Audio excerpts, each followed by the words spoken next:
So good afternoon. Though this week is a Torah reading of Bahar, which is coming to the end of the book of Leviticus. However, by upcoming this Sunday, as we mentioned, is Lag BAOMER. So we're going to talk about the Rabbi Shimon Bar Yochai and what he brought to the world and the significance of Lag BAOMER and why Lag BAOMER is such an important day on the Jewish calendar and what makes it important, especially with Rabbi Shimon Bar Yochai being the one that we celebrate for.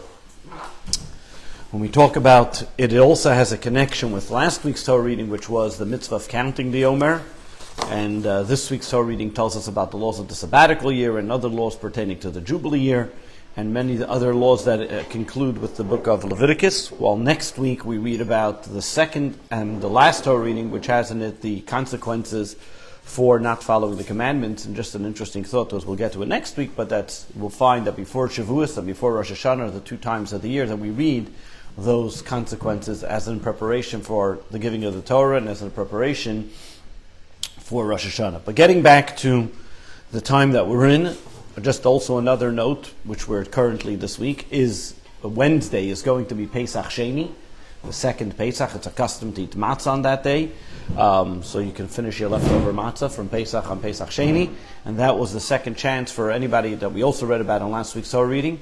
The actual episode happens in the book of Numbers, but the Torah reading told us about Pesach, and it was the people that were impure had a second chance to bring the Paschal offering and to commemorate that concept that it's never too late, and we always have a second chance. That's going to be on Wednesday, Pesach Sheni.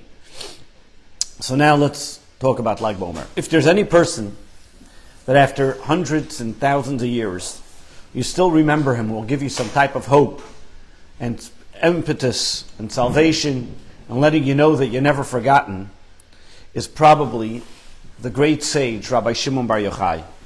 He is one of a kind, if you want to call it many different ways, in all of Jewish history.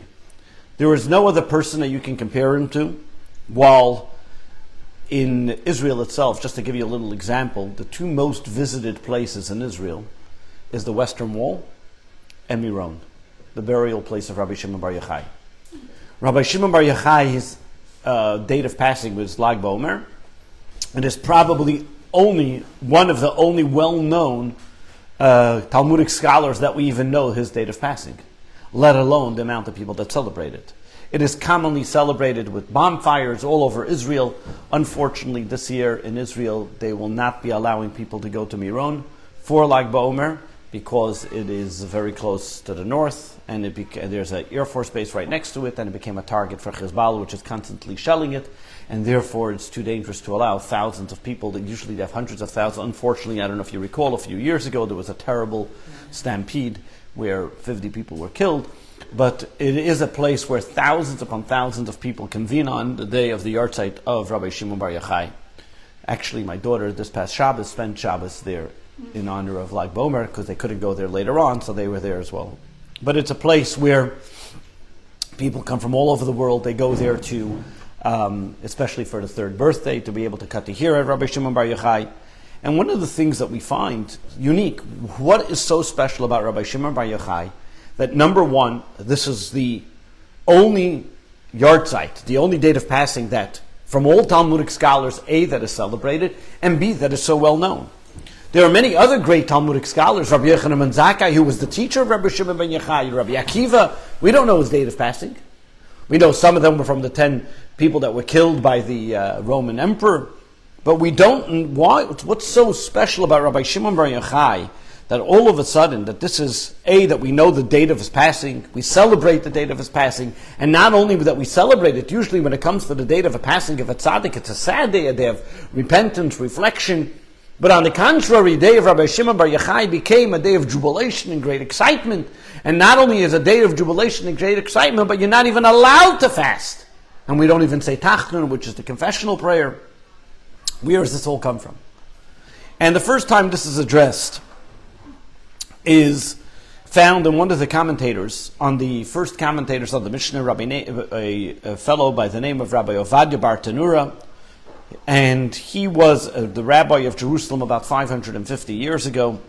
And he talks about that on the 18th day of Iyar, he writes this in a letter in 1489, he writes that on the 14th of Iyar, on the date of the passing of Rabbi Shimon Bar Yochai, We light big torches and make bonfires.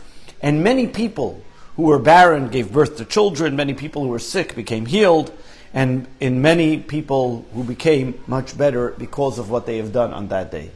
And he is the first one to talk clearly about this custom, about the bonfires, in fact, that it was a meritorious day and a day for an omen for great miracles to happen on that day. Rabbi Chaim Vital, a student of the Arizal, Rabbi Isaac Luria, talks about his teacher, the Arizal. The Arizal didn't write anything on his own. Everything the Arizal did was speak, and his student, Rabbi Chaim Vital, was the one who later, after his passing, documented everything that he spoke about. Rabbi Isaac, and he talks about the events that happened on Lag BaOmer in Tzfat, because that's where the Arizal was, after he came from Egypt. And he says as follows, and he writes, Rabbi Chaim Vital writes as follows in his Shara Kavanas, he says this: it is the custom of Jewish people to go on the day of Lag BaOmer to the gravesite of Rabbi Shimon Bar Yochai. They eat there and drink there and rejoice there. I have seen, he quotes, my teacher, Rabbi Isaac Luria, who the first time he came from Egypt, because the Arizal lived in Egypt, and until he came to Israel. So he says the first time he came from Egypt to Israel, on Lag BaOmer, he and his whole family went there for 3 days for the week of Lag BaOmer, and this was the first time that he came right after Egypt. Rabbi Avram Halevi, another student of the Arizal, also gives testimony to the fact that he remembers that when they would always come there was a fellow who would always say the prayer called Nachem. On Tisha B'Av, there's a special prayer that we say asking God to comfort us about the destruction of the temple and about the mourning of the destruction of the temple. And this individual will always say Nachem. The student of the Arizal always used to say Nachem, which is he would mourn the destruction of the temple and was very sad about it. And he also did it on Lag BaOmer. The Arizal told him, and listen to this very interesting thing. The Arizal said, this is Rabbi Chaim Vital says this as a testimony. He says he saw, when he was awake, he saw Rabbi Shimon Bar Yochai on his gravesite. And he said, go and tell this person, why did you cry on my day of rejoicing? And therefore he will also have a time when he'll cry. And after a month, a terrible incident happened in his family. That means that Rabbi Shimon Bar Yochai was upset that somebody was not happy on the day of his rejoicing, on the day of his passing. So what's going on over here? In fact, even in Code of Jewish Law, one of the commentators in the Code of Jewish Law, the Magen Avraham, he writes that because of this episode that Rabbi Chaim Vital says, we do not say Tachnun. We consider it a day of celebration. No Tachnun is said on Lag BaOmer. Tachnun is the confessional prayer that we say after the Amidah. We don't say it on the days of holidays. We don't say it on Shabbat. And therefore on Lag BaOmer we wouldn't say it as well. And he says it's not only Lag BaOmer is a day of celebration because that's the day that the 24,000 students of Rabbi Akiva stopped dying, but it is also because that's the day of the great celebration of that great tzaddik, that great person, Rabbi Shimon Bar Yochai. So as you recall, Rabbi Akiva had 24,000 students, and one of the reasons why we mourn in the time of the period of the Omer was because 24,000 students of Rabbi Akiva all died in a terrible epidemic. And in fact, he was only left with 5 students. The 5 students, one of them being Rabbi Shimon Bar Yochai, who died in a later time. But that day, like BAOMER, they also stopped by dying. There's a dispute if they stopped dying and then continued dying later, or there was the end of the epidemic was at the time. But that's a separate story. As well, we find in Code of Jewish Law tells us that the concept of mourning is until Lag BaOmer, and in Lag BaOmer, for example, if a person that we don't take haircuts until Lag BaOmer, Lag BaOmer wasn't allowed to take a haircut. And that's why there's the custom that the children under 3-year-old haircut they used to get on Lag BaOmer because they weren't able to get it. All those children that were born from Pesach until Lag BaOmer waited until Lag BaOmer to get their haircut. There's also the Code of Jewish Law continues to say, Rabbi Moshe Zarelish adds, and says that one should continue to add in Simcha, and Natachtan is not said. And as we mentioned before, so we see over here, this is a great celebration that we celebrate in honor of Rabbi Shimon Bar Yochai. And the question is, what is so important? What did Rabbi Shimon Bar Yochai contribute to the world that because of this, the celebration is codified in Jewish law? It is a practice until today throughout the world, and the celebration of Rabbi Shimon Bar Yochai is an unbelievable moment for people to receive miracles. And we've seen it even in our days that there were many people, and I remember as a kid growing up, there was a time that many people who didn't have children, they would wait by the door where the Rebbe would come out of his office on like BAOMER and stand there to ask for a blessing of children, and all of them were blessed with children that were able to ask for a blessing on that day. It was considered a very special day, and this is not only the Rebbe going back in all different Hasidic circles, and even back into the time, hundreds of years ago, as we've mentioned before, Rabbi the Bar Tanur brings it, that on Lag BaOmer was a time where it was a blessing, especially for people to have children, was on that time. So what happened here? What's this idea? So let's talk about a little bit about Rabbi Shimon Bar Yochai, and especially as we're getting closer to Lag BaOmer, and especially as Rabbi Shimon Bar Yochai says, he's brought in the tractate of Bracha saying, any great scholar who you say something in their name, their lips are moving in their grave. That means when you speak about something that a great scholar spoke about, the words of Torah, they say those words of Torah along with you. So as we're approaching the time of Rabbi Shimon Bar Yochai's passing, and especially the great day of his special celebration, and we talk about the things that Rabbi Shimon Bar Yochai taught, this will help us that he will learn together with us, and the blessings that he gives on the day of Lag BaOmer will of course come to us as well with the greatest of blessings. In fact, the Rebbe used to many times say that these celebrations that we have in honor of Rabbi Shimon Bar Yochai and Lag BaOmer are part of that blessing that Rabbi Shimon Bar Yochai is giving us, and those who participate in those celebrations are also participating in Rabbi Shimon Bar Yochai's celebration, and therefore are attuned and able to receive these great blessings as well. So let's talk about Rabbi Shimon Bar Yochai from two different angles, and the two gifts that Rabbi Shimon Bar Yochai gave to the world. The first one, more of a personal one, and the second one, more of a new dimension in the way of Torah. What do I mean by the first one, a personal one?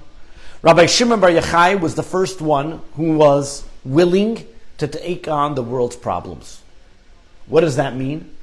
Rabbi Shimon Bar Yochai said, I see the world and I see the problems and I'm able to fix them. What does that mean?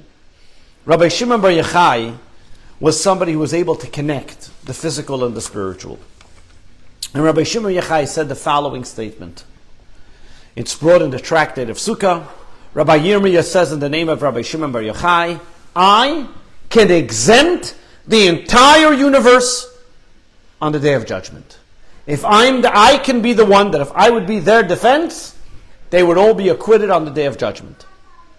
From the day I was born, from any person, from the day I was born until today. And he says, if I take my son Elazar with me, I can do it from creation until today. I can exempt everybody. Everybody will be acquitted. They'll get off the hook. Nothing to worry about on day in judgment. How is this possible? What was Rabbi Shimon Bar Yochai saying? Did he have such a good defense that nobody else thought of? Was he outsmarting God? What's going on over here? That he can defend every evil guy that ever existed? All the terrible decrees. He's going to change the universe. What was he saying? So one of the great scholars of the Spanish, from the German scholars, Rabbi Yehuda Chassid, who lived about 800 years ago, explains in his book called Sefer Hasidim. He says, because Rabbi Shimon Bar Yochai lived a very difficult life. And he says, because of the pain and suffering that I went through, and I was still committed, not only committed, but I dedicated myself my entire life to godliness, to the study of Torah, that merit on its own can protect everybody. Even the most evil people from the sins that they've done, and because of that, I can stand for them judgment. What is he talking about? So Rabbi Shimon Bar Yochai lived in the time of the Roman emperors, who they were made very vicious decrees against the Jewish people, namely by the fact of not allowing them to study Torah and practice Judaism as they were allowed to, as they should. And one time there were three scholars sitting together and talking about the Romans who conquered the land of Israel at the time. And one of them praised them, said, you know what? True, they're nasty, hated people, but at the same time, look, they're building infrastructure, they're building bridges, they're building roads, they're doing good things. Rabbi Shimon Bar Yochai hears this and says, no. You think they're building the roads and the infrastructure because of us, the Jewish people? They're building it for themselves. We're a byproduct, so we happen to gain from it. But they don't have any interest for us.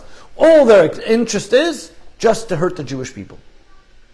And the words that he said was, Halacha Esav Seina Liyaakov, the law is, Esau hates Jacob. That means the Romans will forever hate the Jews. There is nothing that they will ever do that's good for the Jews. Anything they do that happens to be good for the Jews, they do for themselves, and we happen to get the leftovers. The Roman emperor heard about this and decided to put out a death penalty on him. That's it. You spoke out against the Roman emperor, you're going to get killed. What did he do? Rabbi Shimon Bar Yochai ran away to a cave, to a place that nobody would be able to find him. Even his own wife didn't know where he went. Now he was afraid they might take his son, so he took his son with him. And he went to a cave, and he went to a place that therefore they shouldn't hurt his family, they shouldn't try to, and therefore he didn't tell his wife like this, they can't torture his wife, that they should give up any secrets. For 13 years he lived alone in this cave, without any students, without any family, without any company. Him and his son.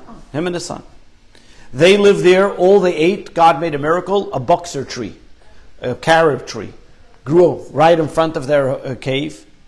And from a water that Elijah the prophet brought them, a little river that they were able to have to drink.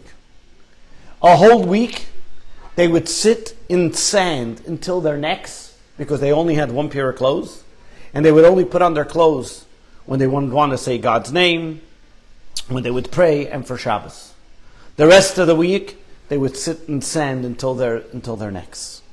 The sand was so bad for them that their bodies were full of scratches and cuts and grooves in it, to the extent that when Rabbi Shimon Bar Yochai came out of the cave after 13 years, when God told him, that's it, you're safe, you're able to come out, his friend and relative, a colleague, Rabbi Pinchas ben Yair, saw him and started crying that he sees his colleague in such pain of the scratches and the wounds and the pain that he was going through. But the tears went on Rabbi Shimon Bar Yochai, which even hurt it more, that he was screaming from the pain that was going on, that's what kind of pain he was going through. Just to give you an example of the pain that he went through.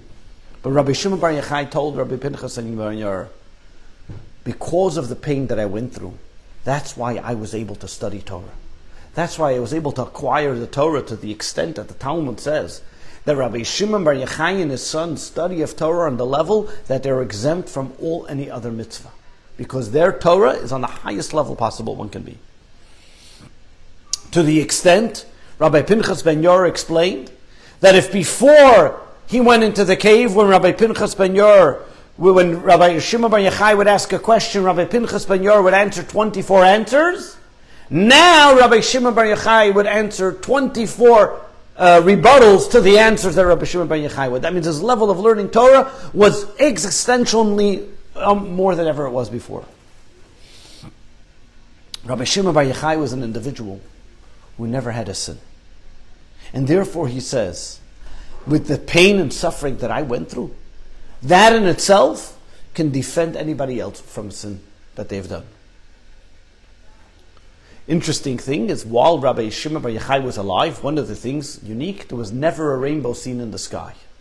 A rainbow is a sign that God wants to destroy the world. And because he was so great that he defended everybody, because that's when, after the ark, God made a sign with Noach that any time that he wants to destroy the world, he'll show a rainbow, meaning that even though you're deserving of it, I'm not going to do it.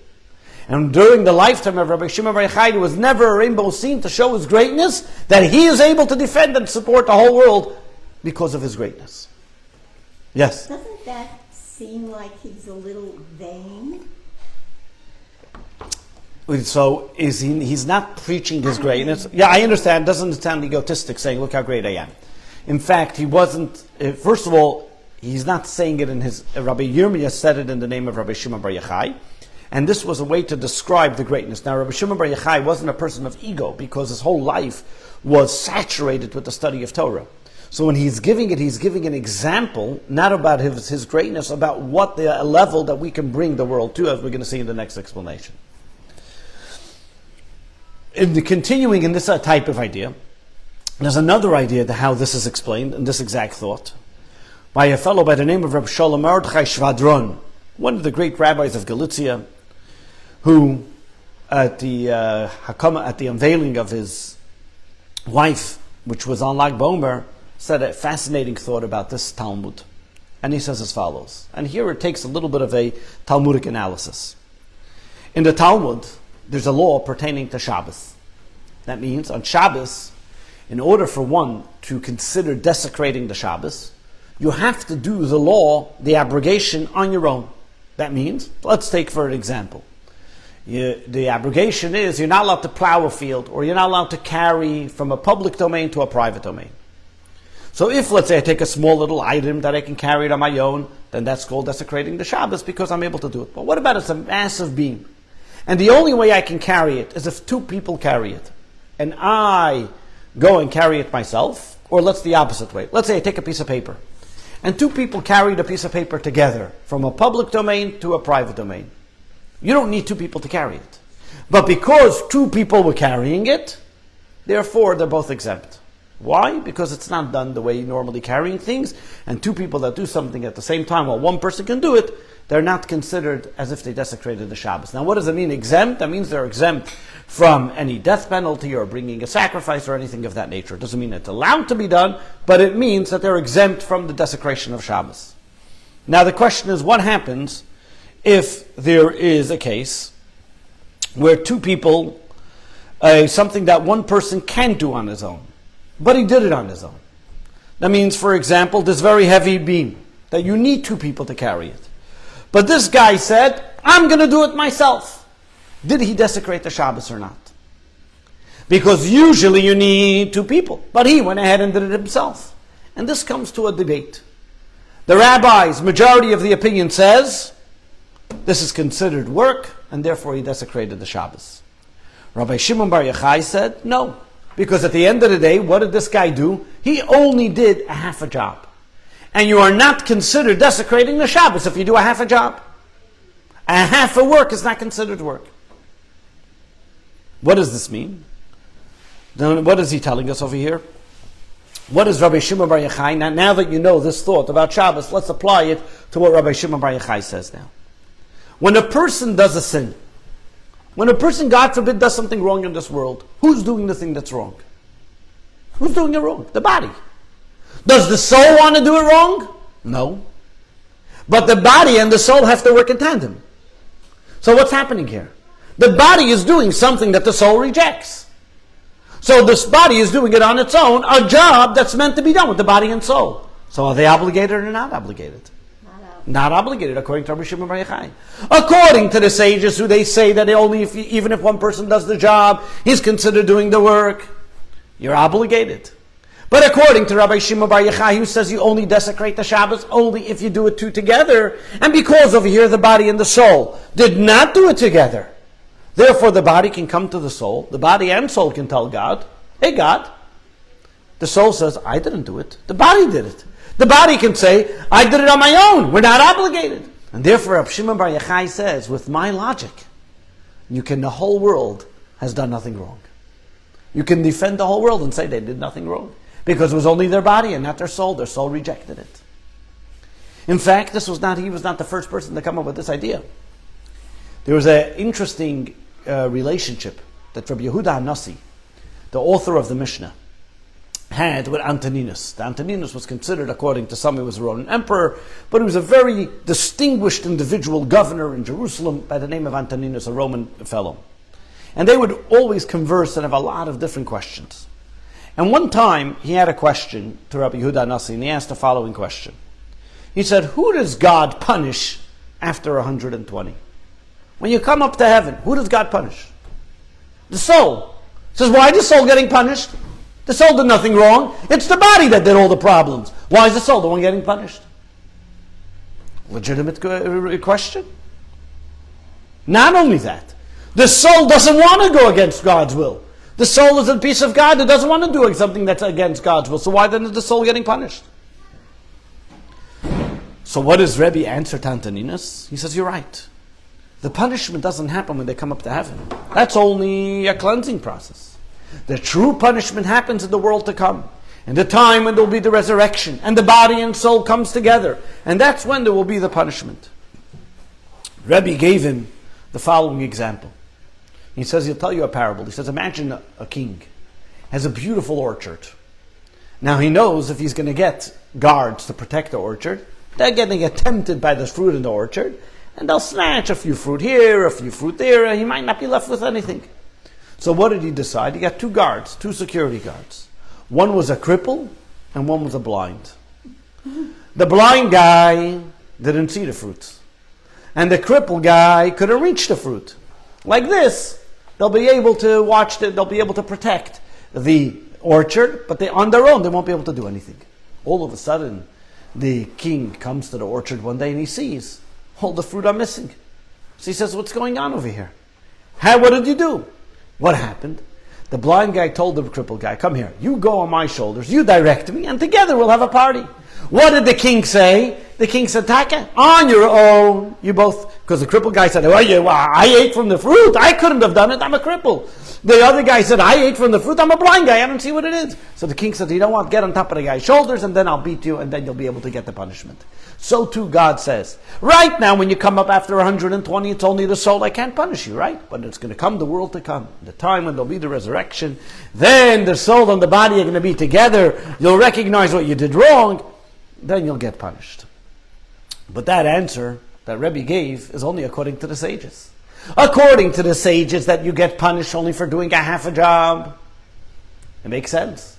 But according to Rabbi Shimon Bar Yochai, Rabbi Shimon Bar Yochai says, you don't get punished for doing a half a job. And who's that there for? What does he say? I can defend the entire world from sin, and because of me, everybody would be able to get off the sin. What do we see from here? An interesting thing. What is Rabbi Shimon Bar Yochai telling us? Rabbi Shimon Bar Yochai has a deeper meaning in what he's saying as well. One of the other things that Rabbi Shimon Bar Yochai says is, on Shabbos, in order for one to be considered abrogating the Shabbos, you have to have the actual thought process and thinking that this is an abrogation of Shabbos and saying this is what I want to do. Take for example, let's say you walk on the ground. And while you're walking on the ground, that happens to be, you're also plowing because you're helping the seeds go in the ground. Are you doing a desecration of Shabbos? Absolutely not, because I have no interest in plowing. Even if, for example, just a different example, a person pouring water on a flower is considered seeding. You're making something planting on Shabbos. Urinating is not, because it's not considered. I'm not interested in planting. In fact, it ruins the property. So you see, even though just because, or even by mistake, let's say I walk and something spills, it's not considered planting because I have no interest. I want to drink for myself. I don't want it to spill. So the idea of something that's done not for that purpose, you have to have intentions in order for it to be considered an abrogation on Shabbos.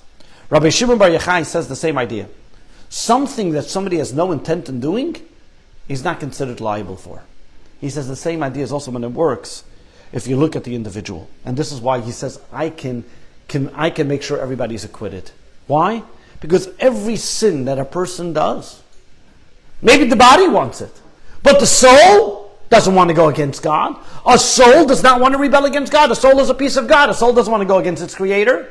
And therefore, Rabbi Shimon Bar Yochai says, in my logic, I can defend everybody. Using my logic, if you go like the halacha, like me, if you rule like me, I'll be able to exempt everybody. Why? Because my logic allows, A, because the soul doesn't want to do it, B, because it's only a half an entity, it's the body doing it, not the soul, and not only that, the soul rejects it.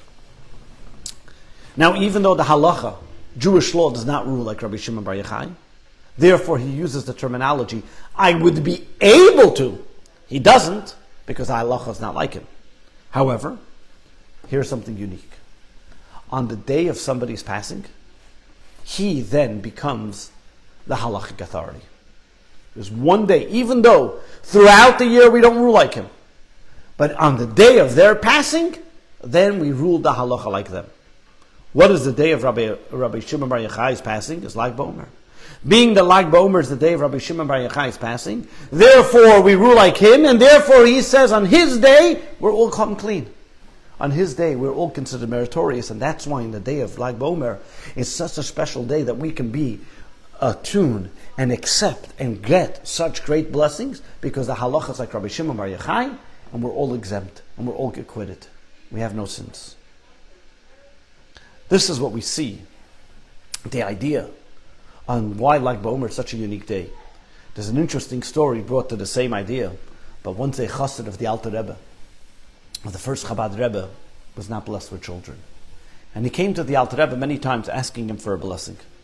And the Alter Rebbe never gave him a blessing, always pushed him on the side, rejected. Until one time the Alter Rebbe told him to go to his colleague, Rabbi Shlomo of Karlin, and ask him for a blessing. The chassid went to Karlin and to ask Rabbi Shlomo of Karlin for a blessing. He was there 1 day, 2 days, 3 days, 4 days. Finally, on the 6th day, he calls him in and he says, if you're willing to give 1,300 ruble to charity, your wife will have a child. Okay. But he says, it's a big sum of money. I don't have that money. I got to go ask my wife if she's willing to do it. He travels home, goes to ask his wife. His wife said, what do I need money for if I don't have a child? For sure, no problem. He comes back to Rabbi Shlomo of Karlin. He says, she agrees, we're willing. He says, sorry, you missed the boat. That worked only when I gave you the offer. Today it's too late. The chassid is furious. I waited 6 days to see you. Finally you told me what it is. I went home to get it. Now you tell me it's too late. He's fuming. He goes back to the Alter Rebbe and says, Rebbe, what's going on over here? What happened here? So Alter Rebbe tells him as follows. And he says, listen here. Many years ago, you were part of a group of people who mocked and did something which was disrespectful to the Maggid of Mizrich, our teacher. You were there, you didn't do it, but you didn't protest. And therefore, on above, there was a decree against you.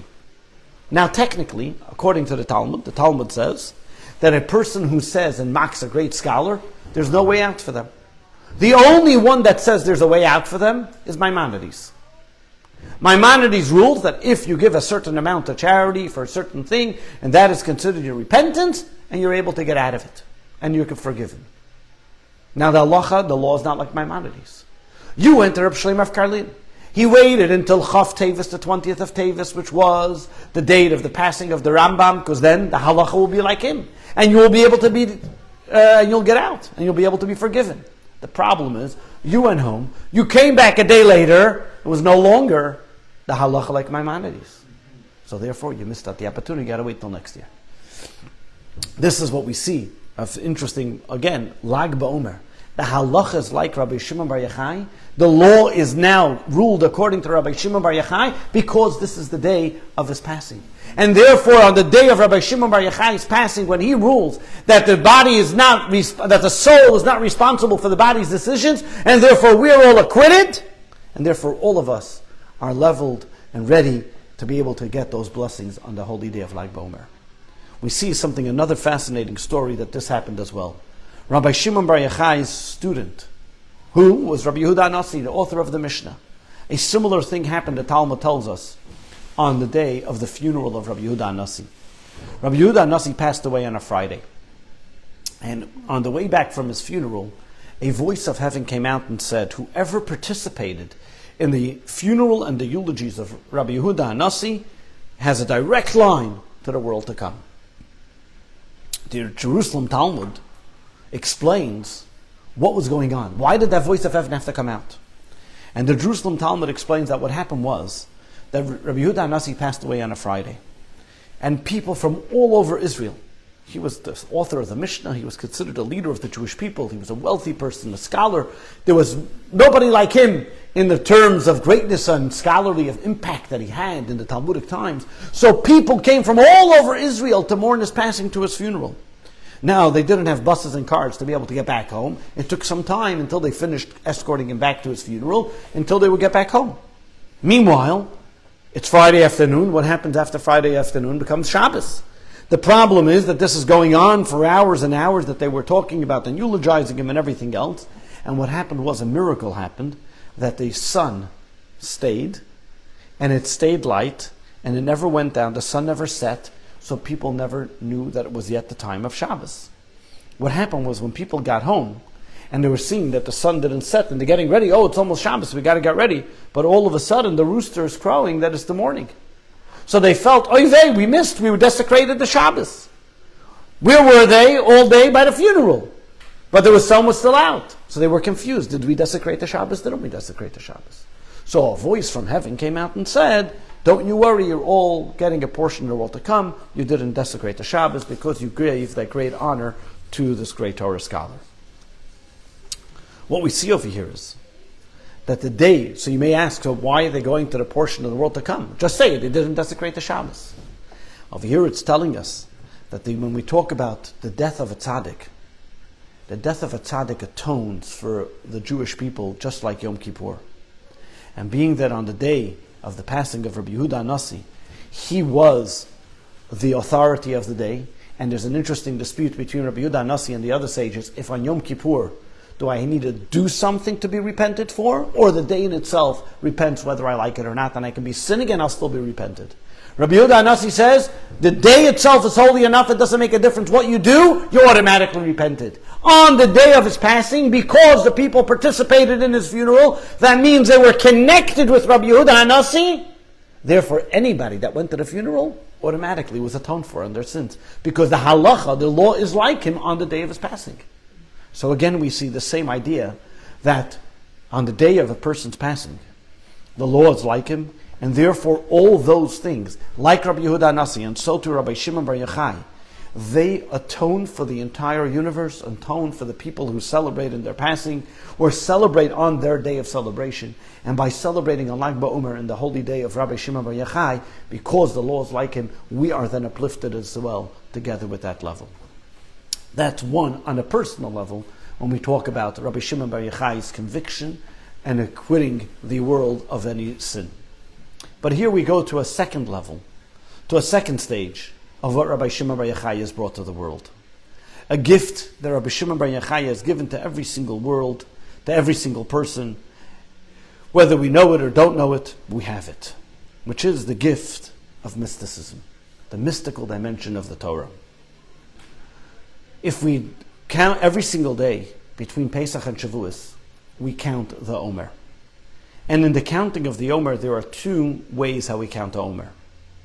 Rav Moshe Sorelish writes one way, and in the Siddur, it's written a different way. That means there's two opinions. One is today is so-and-so in the Omer, BAOMER, in the Omer. Another way of saying it is, today is 27 days to the Omer. What's the difference? If I say in the Omer, that means in the Omer that they used to do in the Holy Temple, that they would bring that sacrifice. To the Omer means that I am of the period of counting the Omer.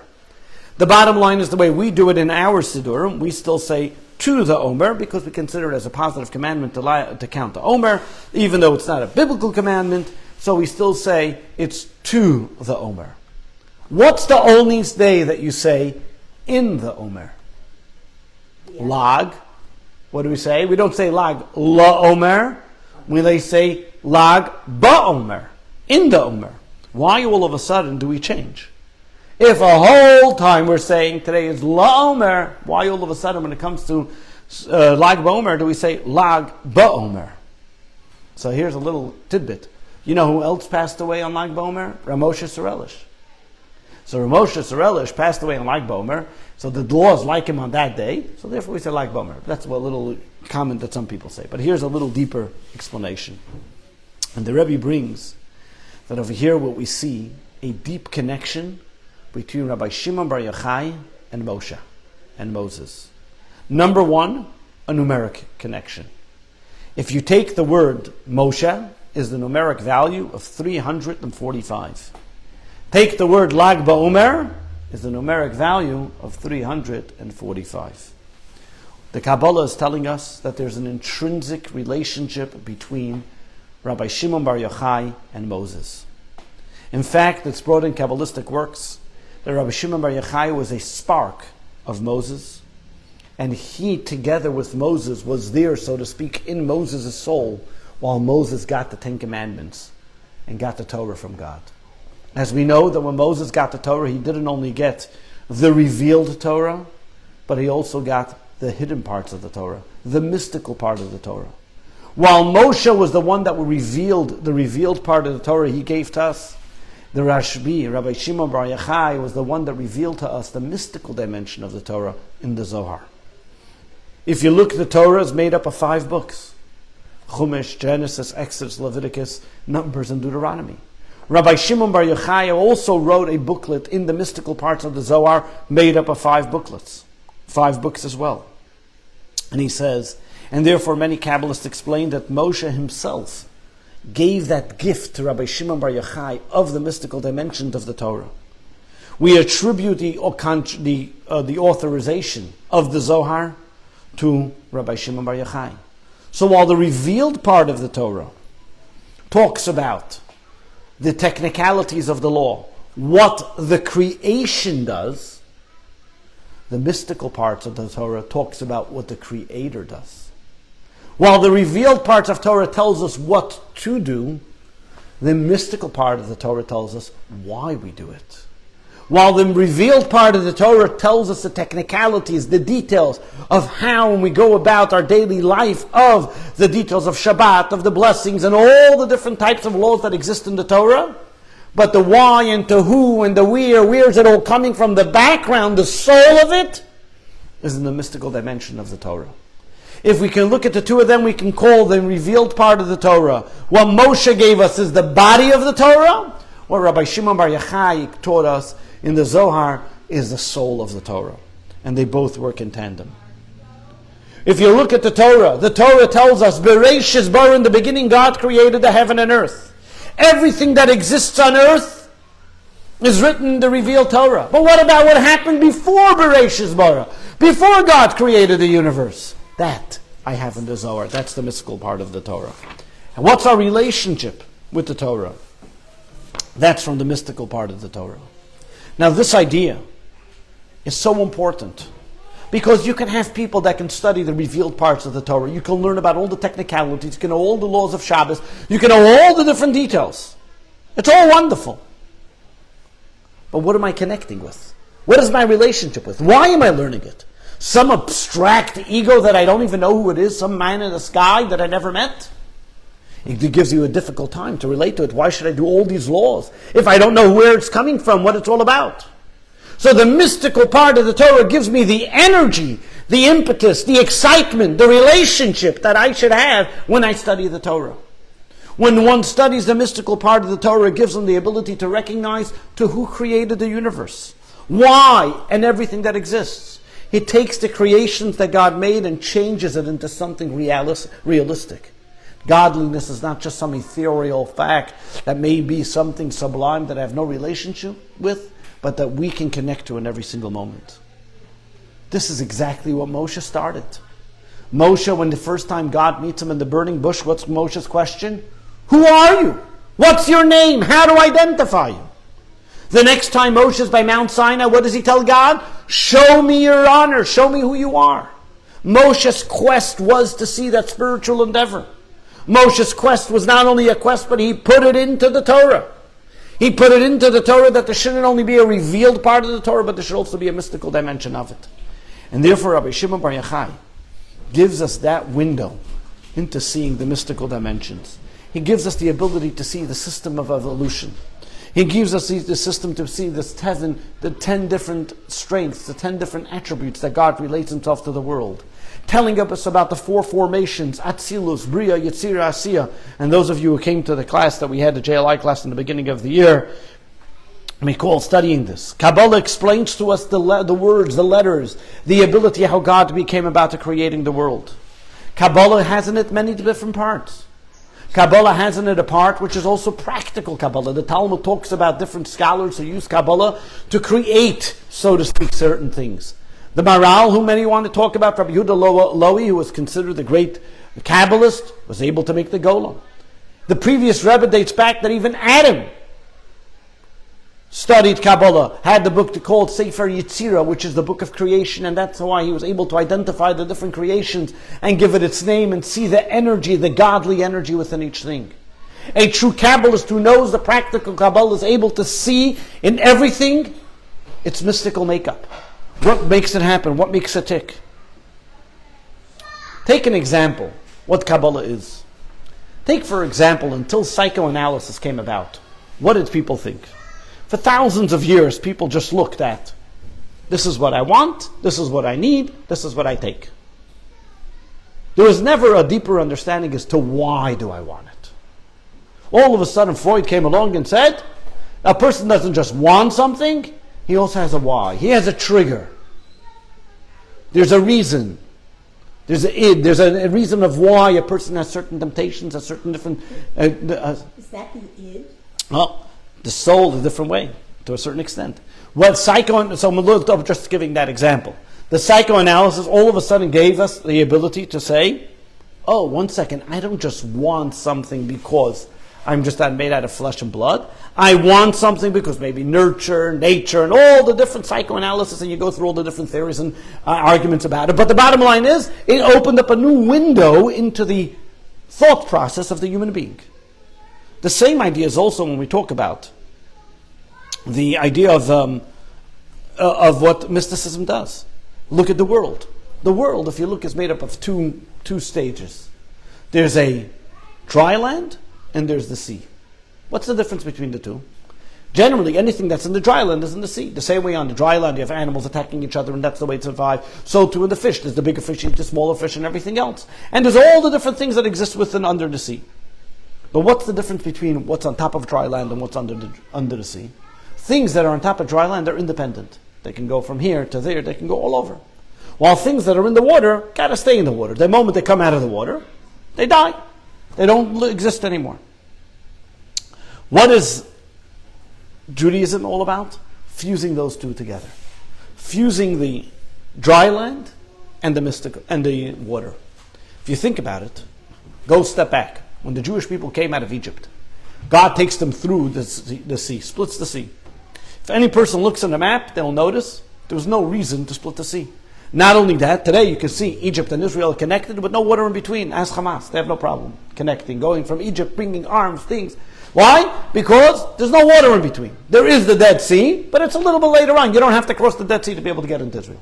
God basically made a U-turn, made the Jewish people go through the Dead Sea, just that he should be able to split the sea and that the Egyptians should be drowned. Is that the only trick God had in his hat? Why did he have to do that? He could have made an earthquake that will disappear, made a hurricane, tornadoes. He made a lot of natural disasters. We're not even a miracle. He was able to do 10 plagues. I'm sure he could have figured out one more to be able to get rid of them. Why did he split the sea? Because what God was showing the Jewish people right before the giving of the Torah was the purpose of the Torah. The purpose of the Torah is the fusion of physical and spiritual. What's revealed and what's concealed. Body and soul. Sea and dry land.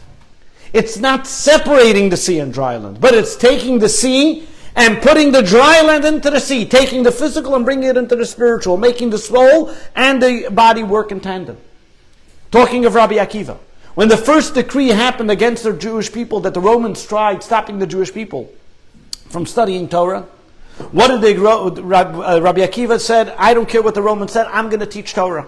There was a fellow by the name of Pipus who came along to Rabbi Akiva and said, what are you doing it? Why are you risking your life? Rabbi Akiva told him, he says, there was once the fishermen were by the sea and they were trying to catch the fish. A fox comes to the fish and tells the fish, don't worry about the fishermen, come next to me, come to me on dry land, I'll protect you. And the fish tell the fox, you're supposed to be smart. You know that the moment we go out of the water, we don't survive. Rabbi Akiva tells him, what are you, a fox? You're telling me, come to me that I'll survive. The moment the Jewish people are without Torah, they won't survive. The water is Torah. Why did Rabbi Akiva have to come to a whole different explanation about the sea and the fishermen? He could have said, you see, you have a cup of water on your table. If you don't have a cup of water, you're going to dehydrate. Very simple. He had to tell him about fish and the sea and a fox. He made a whole beautiful child's tale about it. Because Rabbi Akiva was telling Pipus something very interesting. He's telling him, we are fish. Why does a person need water? He says, we are water creations. We are mystical people by nature. We like to be and understand. We are soul people. We are generated by our soul. What makes us live is water. Our life is Torah. We are like fish. It's not like a person who's sitting on dry land and he needs water to be hydrated. We live in water. It is just that the dry land is there to help us achieve our goal, our task of fusing the two together. The Torah brings the two together. This is what Rabbi Shimon Bar Yochai did. Rabbi Shimon Bar Yochai continued the job that Moshe started. While Moshe opened up the window to teaching us about the revealed part of the Torah, Rabbi Shimon Bar Yochai gave us the ability to understand the deeper dimensions of the Torah. Rabbi Shimon Bar Yochai gave us that ability, that we are able to see the depths of the Torah. We're able to understand the depths of the Torah. He gave us the ability, and this wasn't something that all of a sudden was a new dimension today. Kabbalah and mysticism was taught even at the time of Rabbi Shimon Bar Yochai. The Talmud tells us of a story where Rabbi Yochanan ben Zakkai was riding on a donkey together with his student, and his student Rabbi Lazar ben Arach was riding right behind him. And he tells his student, asks him, please teach me something of the mystical dimension of the Torah. He says, what? Don't you know you can't just teach it on the go? So he says, you know what, let me review something you taught me. While they're riding on the donkey, and he stops the donkey, he says, if you can review something of the mystical dimension of the Torah, let me get off the donkey, let's sit under the tree, and we'll learn it. What's he telling him? What was he telling him? He says there were always two dimensions of the Torah. One can be read, they all have to be taught, they all have to be spoken of, they all have to be learned.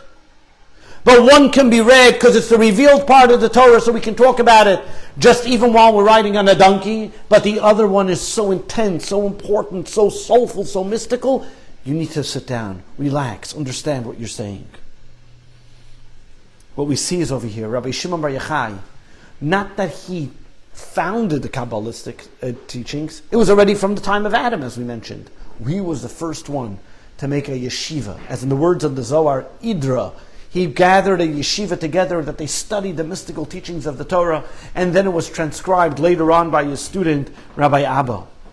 After the teachings of Rabbi Shimon Bar Yochai, where he sat with 10 students and they would learn the Zohar, and he authored the Zohar, and this was then documented by his student, Rabbi Abba, it was then hidden.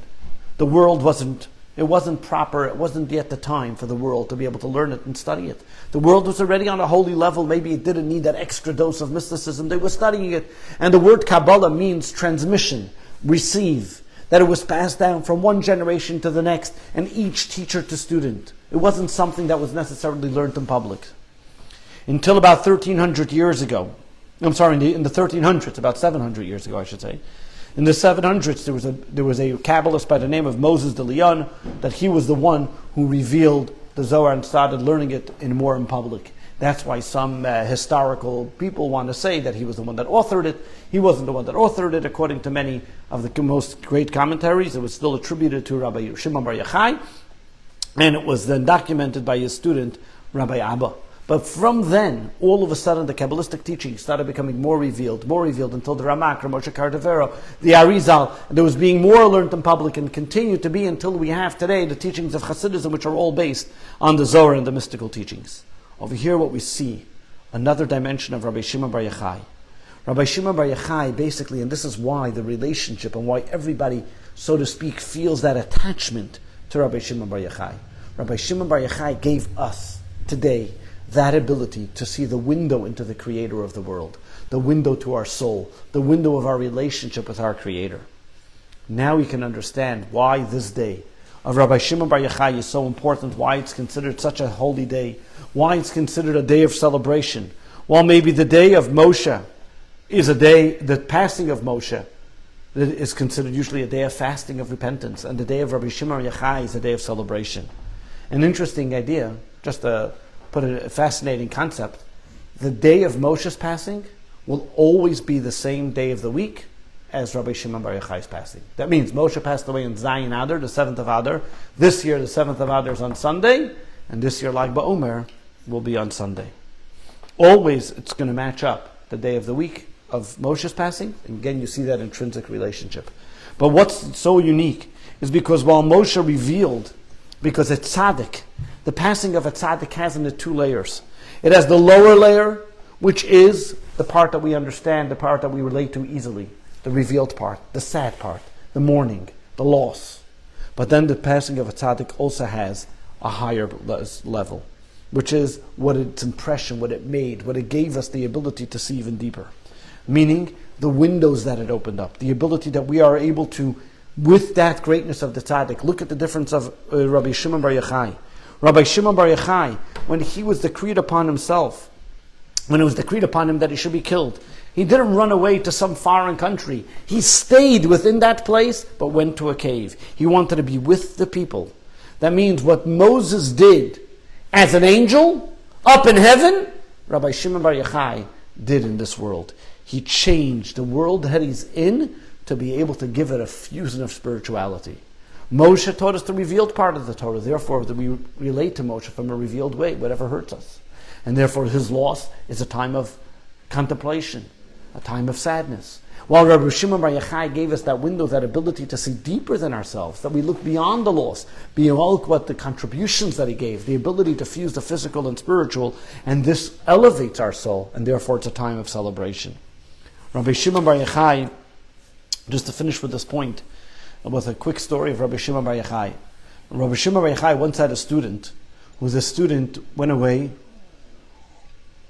left the yeshiva life, and went out to business. And when he went into business, he was very successful. And you can imagine he comes back driving his Ferrari, back those days, and he sees, and all the other students in the yeshiva say, hey, 1 second, what are we sitting here bench pressing? We should also go out and make some money and we'll do very well.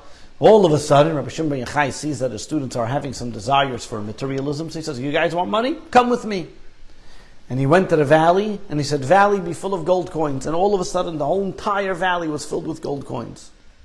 He said, okay, guys, you want money? Here you go. Take what you want. But remember, any of you take a gold coin from here, it's one less in the world to come. So they said, okay, we hold back. And the gold coins disappeared. What did he teach them? He taught them the importance of the study of Torah. Their reward is in the world to come, and therefore they shouldn't be jealous, and the jealousy disappeared. But there's another story. A story about a fellow by the name of Rabbi Shimon ben Chalafta, a great Talmudic scholar who was a poor, desolate individual. Didn't have a penny to his name, no bread on his table. Would study and pray all day. His wife tells him, I got to have some food on the table. He prays to God, and all of a sudden from heaven they gave him, his wife gets a gold coin, diamond, beautiful, glistering diamond. She says, where did you get this from? He says, I prayed to God. God sent me from heaven something. He says, if that means that I'm going to lose in my portion of the world to come, then I don't want it. And they took it back. The Talmud says, what's a greater miracle? That he got the diamond or that they took back the diamond? He says, the greater miracle is that they took it back. Because usually from heaven they give, but they don't take back. But what do we see the difference over here between Rabbi Shimon Bar Yochai and Rabbi Shimon ben Chalafta? Over here we see that Rabbi Shimon Bar Yochai's job, it wasn't about taking it back. It was about, and it doesn't talk about it was a great miracle that they took it back. By Rabbi Shimon ben Chalafta it says, oh, it was a great miracle that it was taken back. Because Rabbi Shimon Bar Yochai's job was to change this world. And therefore he brought the gold coins into the world. The fact that it went back, that wasn't part of the miracle because that's not his job. Rabbi Shimon Bar Yochai was an individual who looked to be able to bring the fusion of spiritual and physical, bringing mystical dimensions into this world, so that when we look at this physical world, and when we look at the revealed part of the Torah, we should be able to see the mystical dimension of it. We see the effect where it comes from, how our relationship changes because of it. This obligation and merit that the Zohar gives us, the fact that we have today that ability to study Torah, and now at the last stages of exile, right before the coming of Mashiach, is when we get the taste of these mystical dimensions, which is going to be what we're going to study when Mashiach comes, was given to every single one of us so we can overcome the trials and tribulations of this exile. It is therefore specifically in this generation, as the Baal Shem Tov says, mitzvah legalo zoisa chochma. It is an obligation of us to reveal this wisdom, the spiritual dimension of the Torah, because this is how we are able to get through the challenging times of exile. Because if not now, this isn't when. Meaning the only way that we are able to get through this tumultuous times is because we are armed with the mystical dimension of Torah. A fascinating idea. If you look back, just 70 years ago, and I heard this from my grandfather actually, he says, during the communists, who are the only people that survived communism? Which Jewish people survived? I'm talking about survived religiously, survived in their observance of Judaism. Were only people who are connected with the mystical dimension of Torah, Chassidim.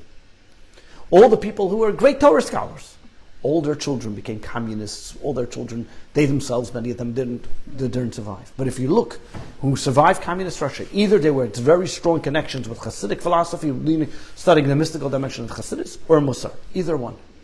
They needed a connection in the mystical dimension to be able to overcome the enlightenment and the persuasions of the world today.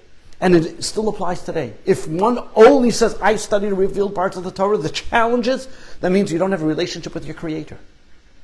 You need to have that relationship, that vulnerability with God. And that only happens through the teachings of Rabbi Shimon Bar Yochai, in the Zohar, in the Kabbalah, back into the Hasidic teachings.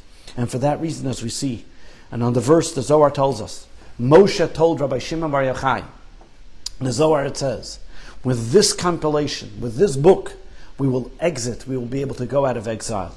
And if you look, it uses the words Bereish, Gelei, we will go out in front of everybody. In the front, we will be able to go out of it. The word Bereish is Beis, Reish, Yud, Shin. That stands for number 1, Rabbi Shimon Bar Yochai.